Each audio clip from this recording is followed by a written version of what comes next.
So, is it possible to make peace with feminists?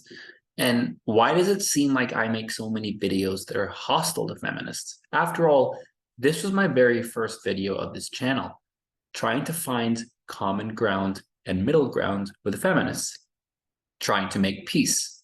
And yet, if you go through my videos, especially lately, I'm making a lot of videos kind of attacking and criticizing feminists.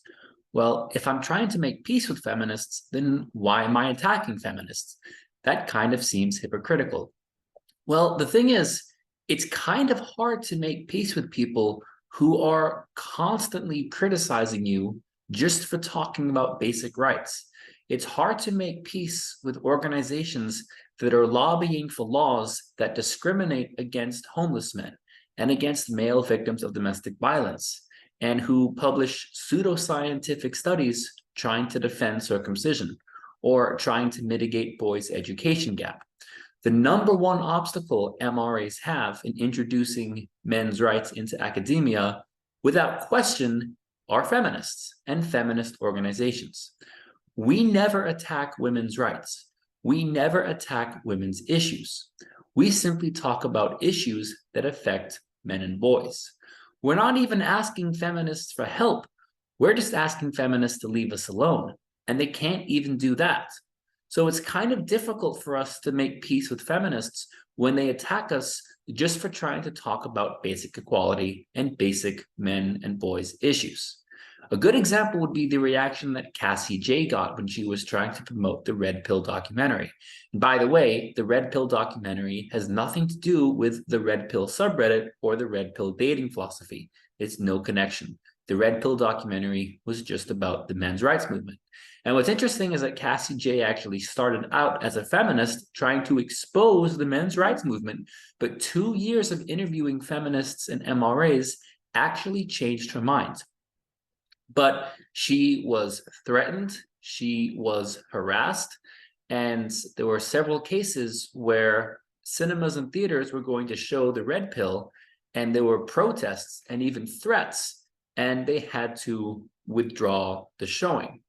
So how are we supposed to make peace with feminists when we're trying to make our case? We want to talk about issues such as circumcision, such as higher pension ages for men, which is another thing that feminists have protested against, equal pension ages, things like conscription, things like the homeless gap, things like domestic violence, which is another thing we had to fight with feminists over in the UK in 2020, when feminists were against the idea of a gender-neutral domestic violence bill, which would, in practice, quasi-decriminalize domestic violence against men because the law would have been written in a gendered way. How are we supposed to make peace with people who try and do this? How are we supposed to be friendly with feminists when they attack us for asking for basic human rights? Show me an example of MRAs who attack women's rights. And please don't show me some tradcon who's against abortion, because MRAs are not tradcons and tradcons are not MRAs. Tradcons are those who want traditional gender roles where the man is the provider and the woman stays at home. That's the opposite of what MRAs want, very much so. So is the olive branch still there? Do I still offer peace to feminists? Yes, in theory I do, but that's not what I get back. So when I look at the words and actions of feminists, when I see prominent feminists tweet things like "kill all men" or "kill white men," and then other prominent feminists retweet them and like them, and no prominent feminist denounces them whatsoever, what am I supposed to think? When convicted murderers like Donna Hilton are asked to speak at the Women's March and no feminists protest, what am I supposed to think? When Amber Heard is still, I'm not sure she still is as of now, she may be, but for a good year plus after it came out that she was in fact guilty of abusing Johnny Depp, she was still a spokesperson for a feminist domestic violence organization. And to this day, feminist organizations continue to either defend her, or they don't come out and denounce her.